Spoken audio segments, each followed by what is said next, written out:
Season 22 inside of Destiny 2 is finally here, and in today's video I want to list off 31 of the most important features and aspects added just this season. So if you haven't played Destiny 2 in a while and you're coming back, or you just haven't explored the Season of the Witch enough yet, this is the video just for you. If you do end up enjoying this video, feel free to subscribe and drop a like. So to make things simple, I've split this video up into 6 different sections. Let's start off with the most obvious, the weapons. Starting off with exotics, we have a brand new exotic grenade launcher called the X-Dirus. This is basically a Hive boomer gun, and it's pretty fun. The second exotic is the Tessellation fusion rifle. You obtain this by pre-ordering the final shape. It's pretty fun also. We have 6 brand new seasonal weapons through the Witch's weapon focusing. The first one is a Briar's Love, a Void Scout rifle, the Evermite, which is a solar fusion rifle, Kept Confidence, a Strand hand cannon, Semiotician, a Strand rocket launcher, Locus Lakotas, a Stasis sniper rifle, and Electic Principle, a arc machine gun. Just be careful when repeating these names too often, you may accidentally cast a random spell in real life. Over in the tower for all of the playlist activities, we have a brand new ritual weapon called the Malediction, a kinetic hand cannon. On to the next category, we have armor. Now, each class has a brand new exotic. All of these exotics are for the arms, and from all the testing people have been doing so far, these all seem like really good armor pieces. For the warlocks, we have the Briar Binds, which basically improves all of your void souls. For the hunters, they have the Moth Keeper's Wraps, which turns all of your grenades into basically lucent moths. And finally, for the titans, they have the Pyrogale Gauntlets, which turns your Bonk Hammer into one of the highest DPS supers in the game. Now, as for legendary armor sets, each class has 3 brand new armor sets. The first one is from the seasonal missions, which looks a little something like this. The next one comes from the seasonal battle pass, which looks a little something like this. And the third and final is a brand new Trials of Osiris armor set, which looks a little something like this.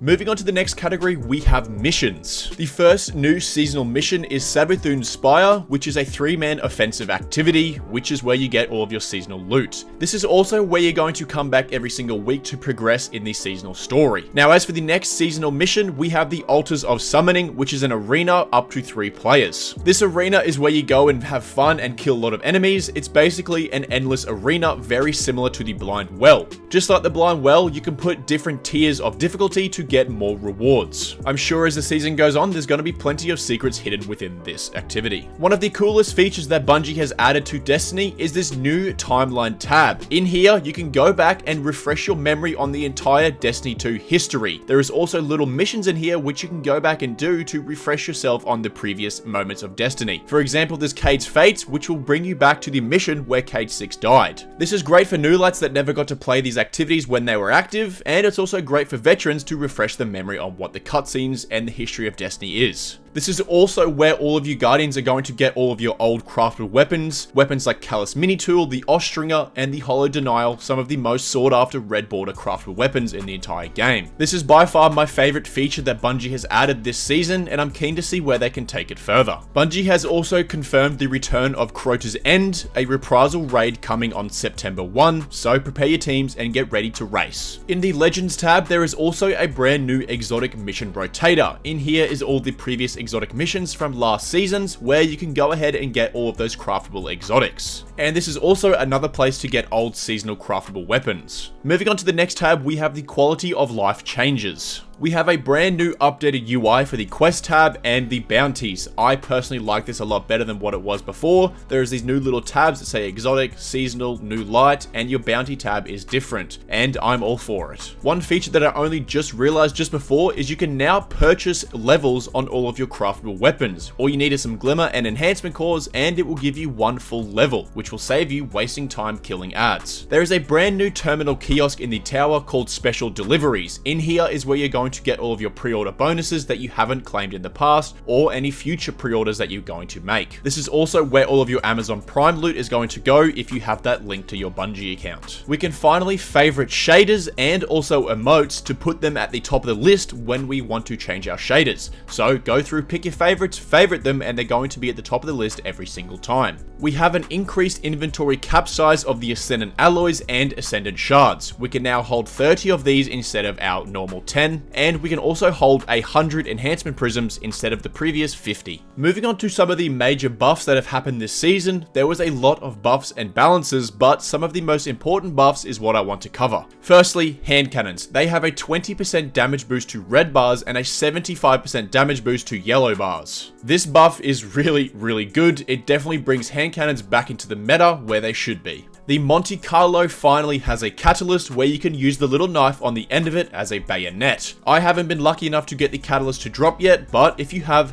fun with it. What I've heard and what I've seen is it's really good, and it's very useful in certain situations. Plus, it does a lot of damage with Syntheseps, and I'm not too surprised. And the final buff is the Touch of Malice. This got a 20% damage boost in PvE. The final round can no longer kill the user, it just will keep you at one shot. The Ball of Darkness, the alternate fire it has, will stun unstoppable champions and deal arc damage. So it's safe to say the Touch of Malice is pretty good. As for Strand, we got 3 new Strand aspects, 1 for each class. For the Titan, they have the Banner of War aspect. This is by far the most busted aspect I've seen in the game. Basically, all you have to do is get a kill with a melee or a sword or a finisher, and you're going to rally a banner, which will basically give a large pulsating aura around the Titan. What this aura does is it periodically heals your allies that are in the aura, and it will also boost their melee damage by what I think is 40%. Getting kills while inside the Banner of War will extend the duration, and it can also stack up to 5 times, which will increase how many times it pulses, which will heal everyone more frequently. For the Warlocks, we got the Strand aspect called Weave Walk. The simplest way to explain it is the Warlocks basically just wrap themselves in damage resistance. You have like 1,000 resilience or something. It is basically impossible to kill any Warlock that is inside of Weave Walk. There's been plenty of clips in Crucible where it takes just a ridiculous amount of bullets to kill them. It even takes more than 1 rocket to kill a Warlock with Weave Walk activated. It is completely broken, and I'm keen to see what Bungie does with it. And the Hunters have the aspect Whirling Maelstrom, which whenever you destroy a tangle will weave a violent, whirling mass of strand fibers that will seek out and kill all enemies. This one is pretty cool to see inside of PvE. It's like a little green spinny thing that just spins around and one-shots enemies, and it keeps running around and chasing enemies. It's really cool and really effective. But anyway, Guardians, those are the most important aspects and features that have been added into Destiny 2 with Season of the Witch. The patch notes for this season are incredible. There are so many, the list just keeps going on and on, so I read through it, picked out the most important features and aspects that have been changed, and I compiled them into the video to you. There is obviously more things that I didn't cover in this video, so if there is anything that is very important that I didn't cover, drop it down in the comments down below,